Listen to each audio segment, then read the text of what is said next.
Mga par, may isang player na sa tingin ko, ibang-ibang story pagdating sa Gilas Pilipinas. Sino pa ba? Si Remy Martin.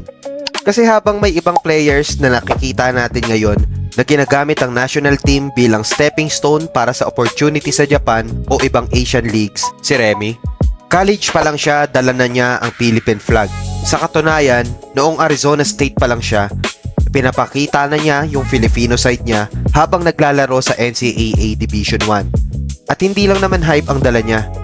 Nag-average pa nga siya ng 19.1 points, 4.1 assists, at 3.1 rebounds sa 2019-2020 season at ganoon din ang scoring average niya the following season.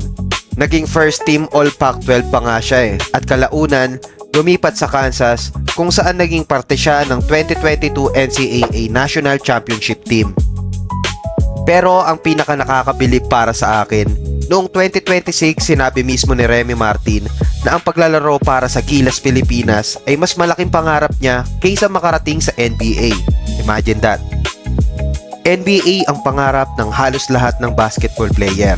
Pero para sa kanya, mas espesyal ang pagkakataong isuot ang Gilas jersey. At ngayon, finally, nakapagsuot na siya ng Philippine jersey kasama ang strong group sa Jones Cup. Kaya kung sakaling ma-approve ang eligibility niya bilang local player, para sa akin, dapat siyang seryosong tignan ng Gilas. Hindi lang dahil sa Filipino siya, hindi dahil gusto niyang maglaro para sa Pilipinas, kundi dahil may resume, experience, at skill set siya para maging legitimate option sa point guard position. At higit sa lahat mga par, matagal na niyang gustong maging parte ng Pilipinas bago pa dumating ang opportunity. Kaya ang tanong, kung maklear ang eligibility ni Martin, panahon na ba para bigyan siya ng tunay na chance sa Gilas? Kayo mga par, ano sa palagay nyo? I-comment ang opinion nyo at babasahin ko yan. Mag-like at subscribe ka na rin. Maraming salamat.